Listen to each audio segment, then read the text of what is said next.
Hello friends, this is your Rani ma'am. Happy belated Diwali to all of you. Diwali का festive season तो गया, लेकिन जिस तरीके से आपने अपने घरों को जगमगा दिया होगा रोशनी से, ठीक वैसे ही जीवन आपका रोशनी से जगमगा जाए, ये हमारी आशा है आप लोगों से। तो चलिए, पिछले क्लास के कुछ थ्योरी को हम लोग आगे लेकर के चलते हैं, जिसमें आप लोगों को होमवर्क दिया गया था। अच्छा ठीक है, आप लोगों को होमवर्क दिया गया था तो कोशिश तो जरूर आप लोगों ने किया होगा बनाने की, ठीक है।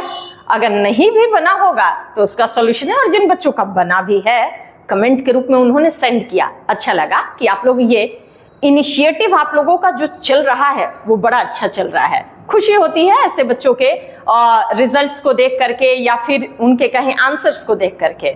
तो चलिए हम लोग चलते हैं अपने नेक्स्ट क्लास में, और आज का क्लास यहाँ से शुरू हो रहा है जिसमें हम लोगों ने वॉइस के सेशन को शुरू किया था। अच्छा, वॉइस पढ़ने के दौरान किसी को दिक्कत तो नहीं हो रहा है कि हाँ मुझे ये समझने में परेशानी है? अगर ऐसा होता है, ठीक है, तो हम लोग अपने वापस, ठीक है, अपने काम को वापस शुरू करेंगे, और रिकॉर्डेड क्लास है जिसमें आप लोगों को कोई दिक्कत नहीं होगा, जिसमें आप लोग देखेंगे।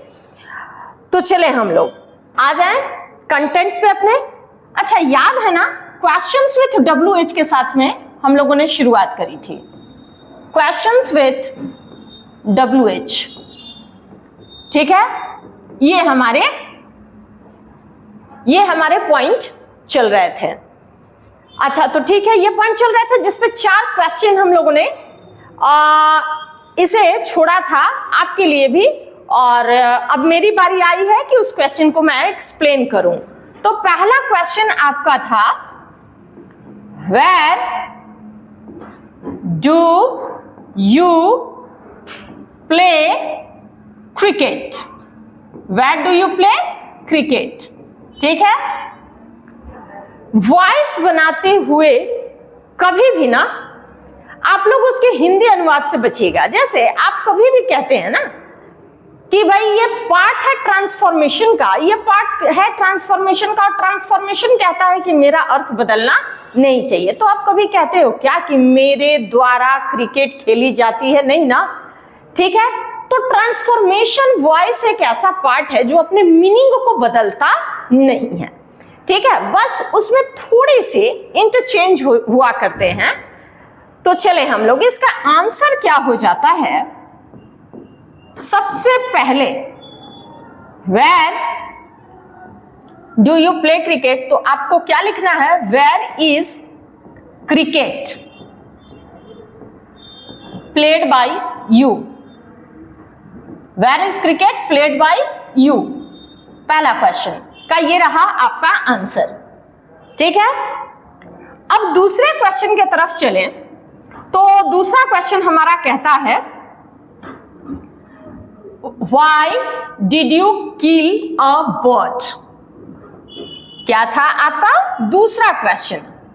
Why did you kill a bird?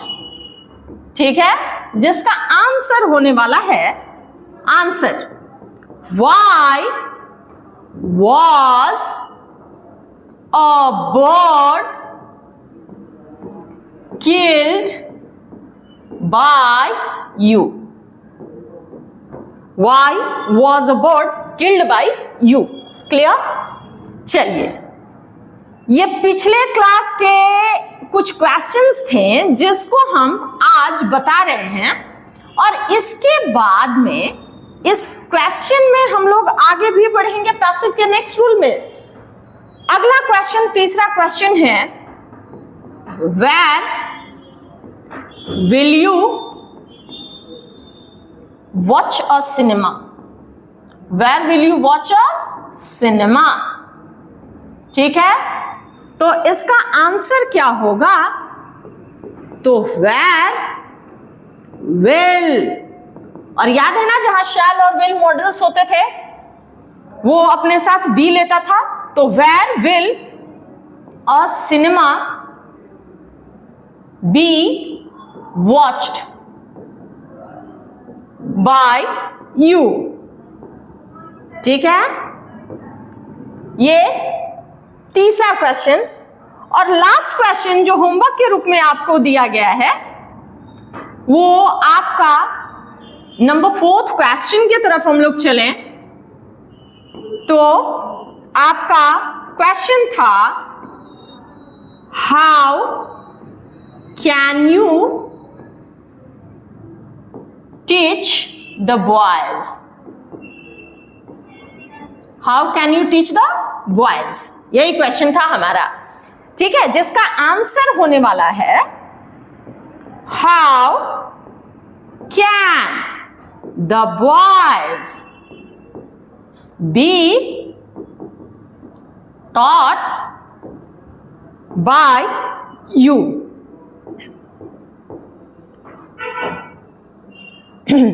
तो चले हम लोग, ये तो अब तक के क्वेश्चन के एक्सप्लेनेशन थे जो पिछले क्लास में आप लोगों को 4 क्वेश्चन दे दिए गए थे।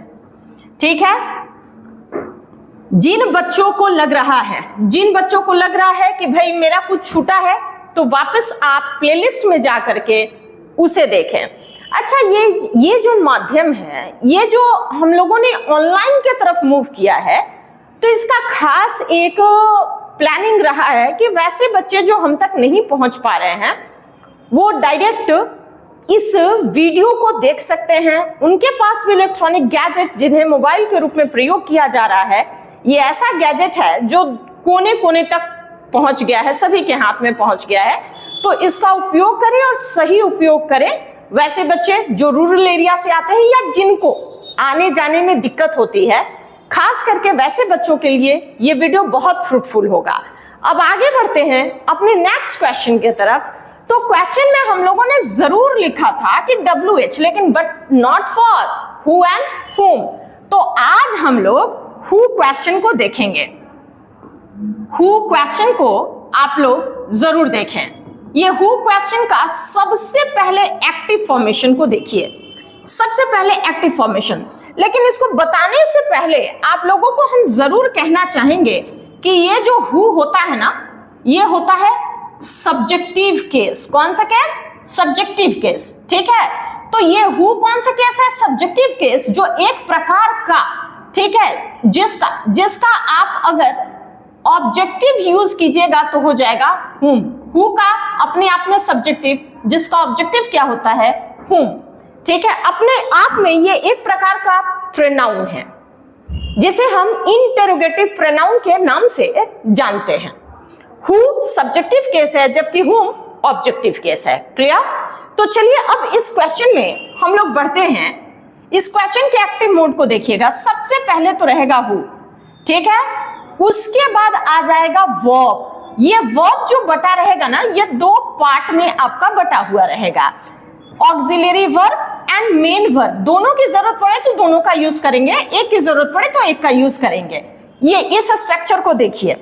ठीक है, अगर इस स्ट्रक्चर को देखते हैं तो सबसे पहले इस स्ट्रक्चर को देख रहे हैं तो देखिए, who verb, auxiliary verb main verb में बटा रहेगा और फिर आ जाता है ऑब्जेक्ट। क्या आ जाएगा? ऑब्जेक्ट, मार्क ऑफ इंटरोगेशन के साथ में। अब इसके पैसिव में जब हम चलते हैं तो थोड़ी देर पहले हमने लिखा था, इसे फिर दोबारा मैं लिख रही हूं। हु जो होता है ये सब्जेक्टिव केस होता है और इसका अगर आपसे ऑब्जेक्टिव केस पूछा जाए तो होता है whom। क्लियर? तो आ जाए, अगर हम इसके पैसिव स्ट्रक्चर में जाते हैं तो सबसे पहले subject is converted into object, object is converted into subject.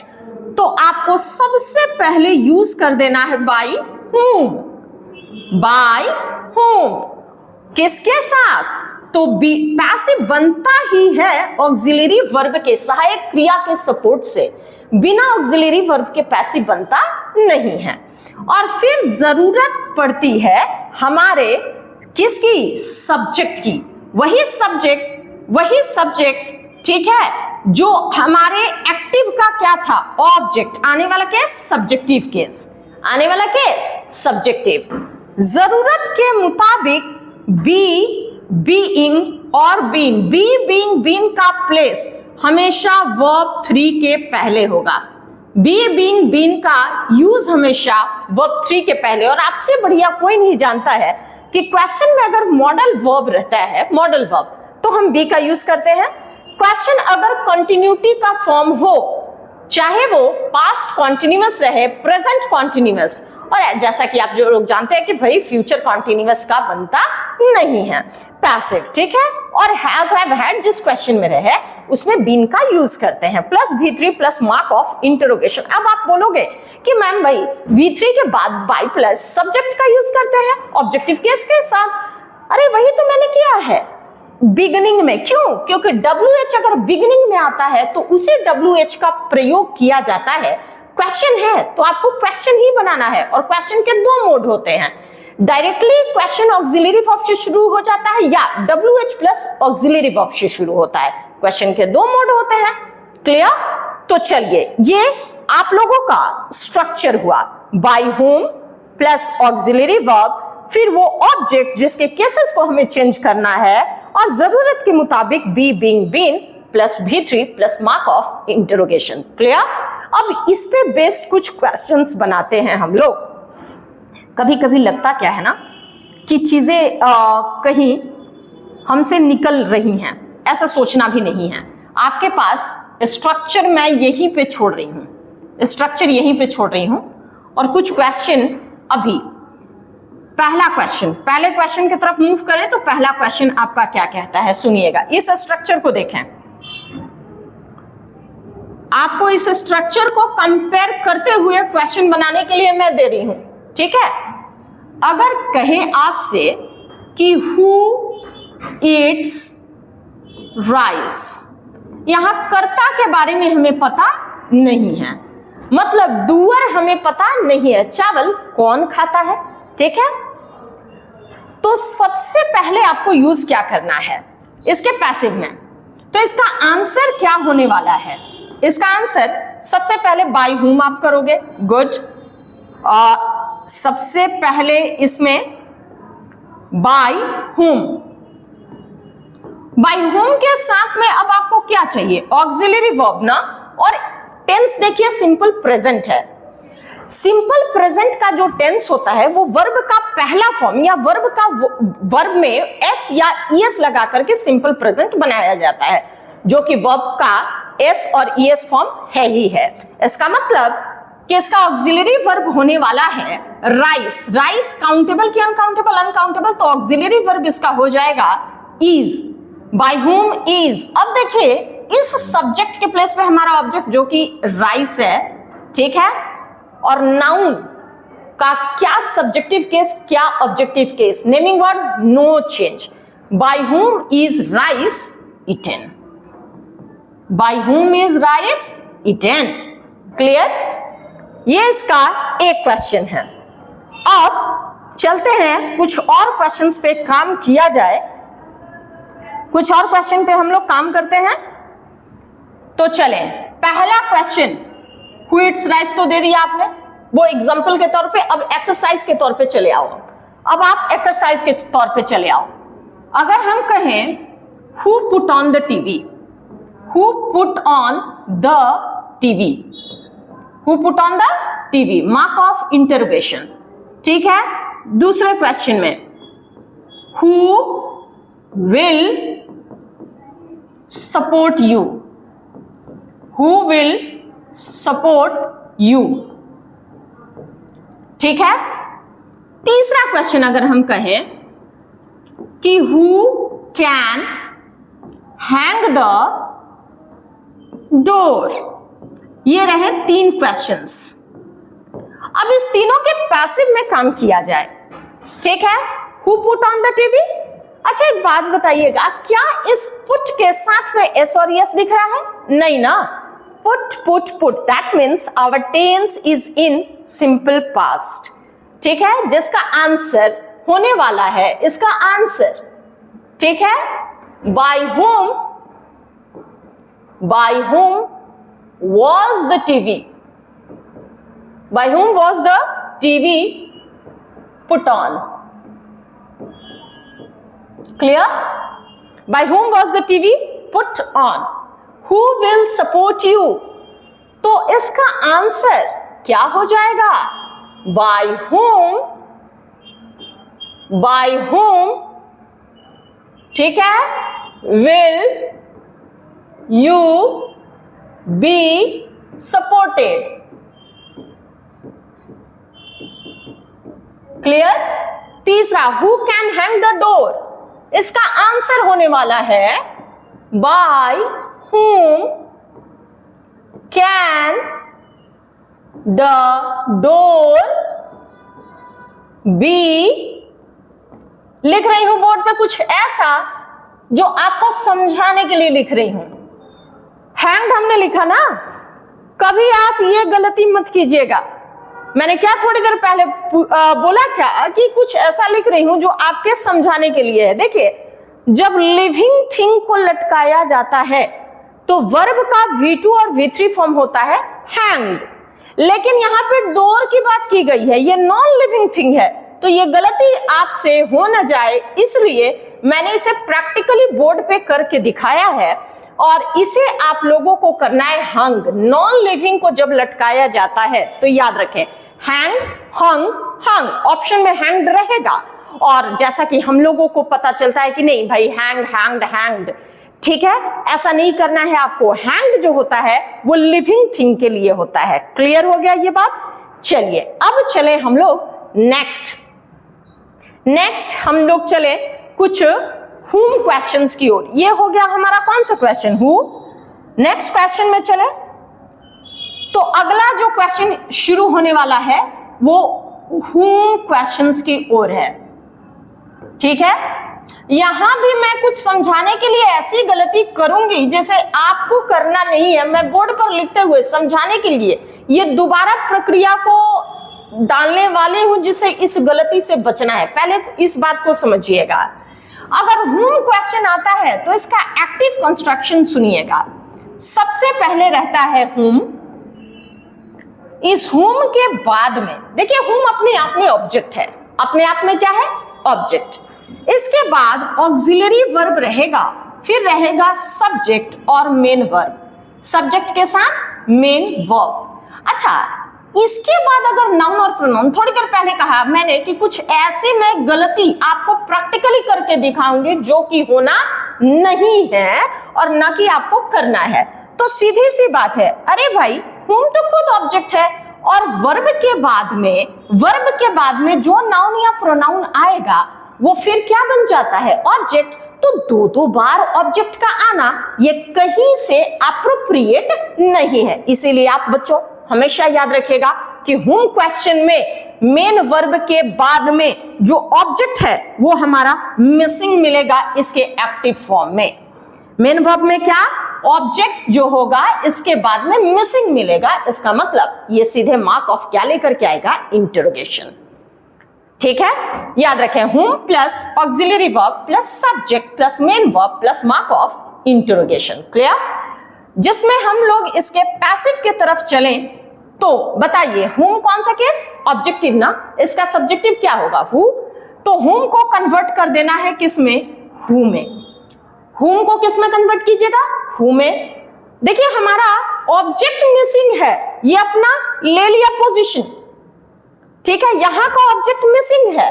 That means कि जो हमारा आदत बन पड़ा था कि ऑक्सिलरी वर्ब के तुरंत बाद ऑब्जेक्ट लगा देना है, यहां आपका नहीं है। वो जो आपके पैसिव का सब्जेक्ट बनने वाला था वो अब नहीं है। इसका मतलब ये नोन है कि अननोन, अननोन। और जितने भी अननोन चीजें होती हैं वो हमेशा याद रखिएगा सिंगुलर। तो जो इसका ऑक्सिलरी वर्ब आएगा ना वो इज और आर में क्या आएगा, इज। वॉज और वर में क्या आएगा, वॉज। हैज और हैव में क्या आएगा, हैज। ठीक है, ये चीज आपको अपने आप डेवलप करनी है। अब चले, जरूरत के मुताबिक इसमें लगता है बी, बीइंग और बीन, बी, बीइंग और बीन। ठीक है, प्लस आ जाता है वर्ब 3 और प्लस आ जाता है बाय और प्लस आ जाता है सब्जेक्ट मार्क ऑफ इंटरोगेशन। ठीक है, ये रूल हमारा एक्टिव टू पैसिव है। इस पे एक एग्जांपल आप देखें, तो अगर मैं आपसे कहूं कि whom do you like, whom do you like, ठीक है। जिसका पैसिव आपका क्या बनेगा, तो सबसे पहले क्या आप करोगे, whom को yes whom में आप बदल डालो। टेंस डू डज का यूज ही होता है सिंपल प्रेजेंट के लिए, और सिंपल प्रेजेंट का ऑक्सिलरी वर्ब होता है इज एम आर। अब हमें नहीं पता कि ये यहां लाइक के बाद में कोई भी नाउन और प्रोनाउन का जिक्र नहीं है, इसका मतलब कि इसका ऑक्सिलरी वर्ब हमेशा सिंगुलर, ठीक है। तो who is liked, who is liked by you, that's it. बहुत परेशानी की विषय नहीं है, समझ जाए तो चीजें हल्की हो जाती हैं। कहते हैं ना कि भाई अगर कहा जाए कि चीजें जो होती हैं समझ के परे हो तो वही चीजें मुश्किल होती हैं, और मैंने इस चैप्टर को पढ़ाने में पूरे के पूरे रूल आपके पास ओपन बुक की तरह, खुले किताब की तरह रख दिया है। अब ऐसे ना समझ में आए तो फिर समझ में कैसे आए, ठीक है। तो थोड़ा सा चीजों को पकड़ के साथ में मजबूत कीजिए। चलिए अब इसमें कुछ क्वेश्चंस देखा जाए, कुछ क्वेश्चन हम देखने का काम करते हैं। तो ये क्या कह रहा है हमारा पहला क्वेश्चन, झारखंड, महाराष्ट्र, दो ऐसे स्टेट्स हैं जहां पे अभी इलेक्शन होने वाला है। तो मैं अगर आपसे पूछूं कि आप किसे चुनोगे, ठीक है, तो मैं ये लिख सकती हूं ना, whom will you elect, whom will you elect, ठीक है। दूसरा क्वेश्चन, अगर हम कहें whom did you teach। तीसरा question, whom was she beating,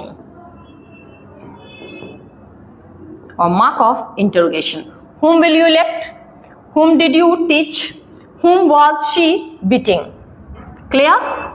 अब चलिए इसके आंसर की तरफ काम किया जाए। तो पहले क्वेश्चन का आंसर क्या हो जाएगा, who, ठीक है। whom का कन्वर्शन किस में आपने किया, who में।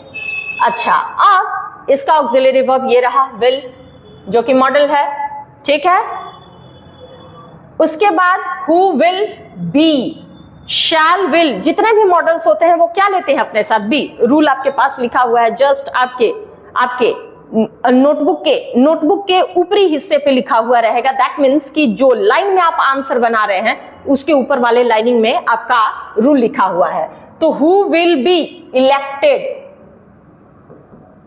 Bye you.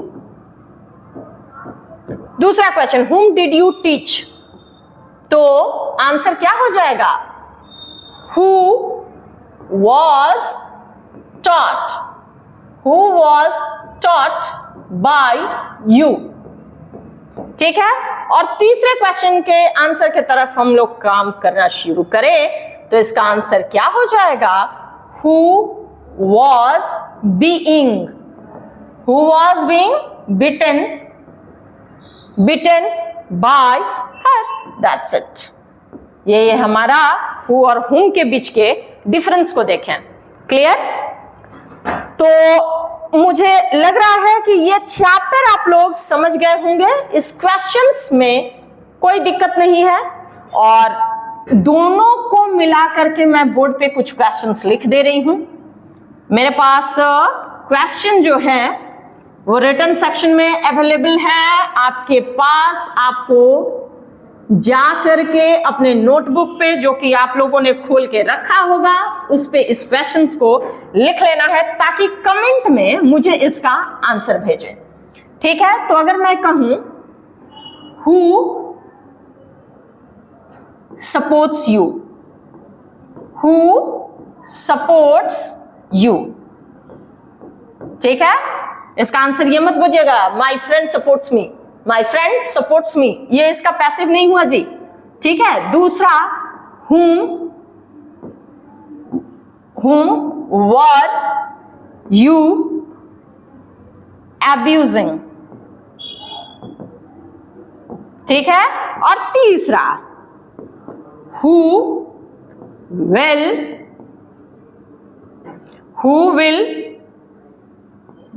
make a century?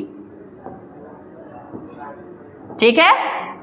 तो चलिए, इसका आंसर आपका जरूर होगा, लेकिन ये यहां का ये आपका होमवर्क रहेगा। उम्मीद करती हूं कि आप इसे जरूर बना लोगे, और ये होमवर्क आप ही के लिए है। उम्मीद करती हूं कि आप जरूर बना लोगे, और इसके एक्सप्लेनेशन के साथ में मैं आपको क्वेश्चंस के आंसर दूंगी अगले वीडियो में। जैसा कि आप लोग जानते हैं, बार बार कह रही हूं कि ये फेस्टिव सीजन अब अंत होने वाला है छठ के महापर्व से, तो आप लोग इस बीच में थोड़ी सी पढ़ाई कर लें, जो कि हम सब के लिए एडवांटेजियस साबित होगा। आपकी ये एनी मैम आपके कमेंट, आपके आंसर के लिए वेट करेंगी। तब तक के लिए thank you, have a good day to all of you. Thank you, I am waiting for your comment and subscribe my channel. क्या नाम है उसका? English mantra for success. Thank you.